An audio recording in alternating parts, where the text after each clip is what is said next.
यह कहानी है उस स्त्री की जो केवल एक रानी नहीं थी, वह एक युग द्रष्टा थी। यह कहानी है उस मां की जिसकी गोद में जन्मा भारत का महानतम राष्ट्रनायक छत्रपति शिवाजी महाराज। यह कहानी है राजमाता जीजाबाई की। जीजाबाई का जन्म 12 जनवरी 1598 को महाराष्ट्र के बुल्ढाणा जिले के सिंदखेड़ राजे गांव में हुआ था।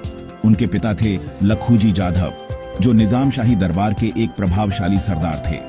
उनकी माता का नाम था महालसाबाई। जाधव वंश प्राचीन यदुवंशी क्षत्रिय परंपरा से जुड़ा था, वही परंपरा जिसके मूल में भगवान श्री कृष्ण का गौरवशाली वंश चलता है। हालांकि लखूजी जाधव निजामशाही के दरबार में थे, लेकिन जीजाबाई को यह बात कभी रास नहीं आई। वे कभी भी अपने पिता और भाइयों को किसी मुस्लिम शासक निजामशाह के सामने झुकते देखना नहीं चाहती थीं। उनके मन में शुरू से ही एक सपना पल रहा था, एक स्वतंत्र हिंदवी स्वराज्य का, जहां स्थानीय मराठी हिंदू जनता, जो इस भूमि के असली उत्तराधिकारी थे, स्वाभिमान से जी सकें। जीजाबाई को अपने लोगों से अत्यंत प्रेम था। वे हमेशा गरीबों, किसानों और स्थानीय जनता की चिंता करती थीं। जहां अन्य राजघराने विलासिता में लिप्त थे, वहीं जीजा का हृदय जन कल्याण के लिए धड़कता था। उनका बचपन देवगिरी किले के आसपास बीता, जो कभी यादव वंश की राजधानी था। देवगिरी वह किला है जिसने कई आक्रांताओं की आंखों में खौफ भर दिया था।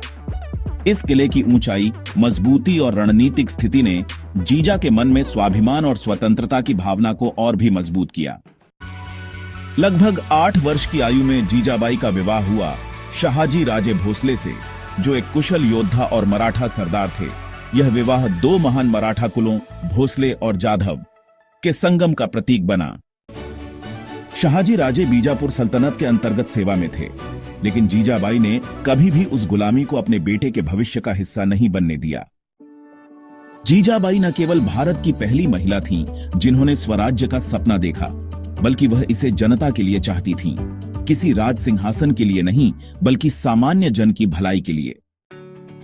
उनकी दृष्टि में स्वराज्य केवल राजनीतिक स्वतंत्रता नहीं था, बल्कि आत्मसम्मान, धर्म, संस्कृति और स्थानीय भाषा का पुनरुत्थान था। राजमाता जीजाबाई वह चेतना थी जिसने स्वराज्य के सपने को जन जन के मन में प्रज्वलित किया।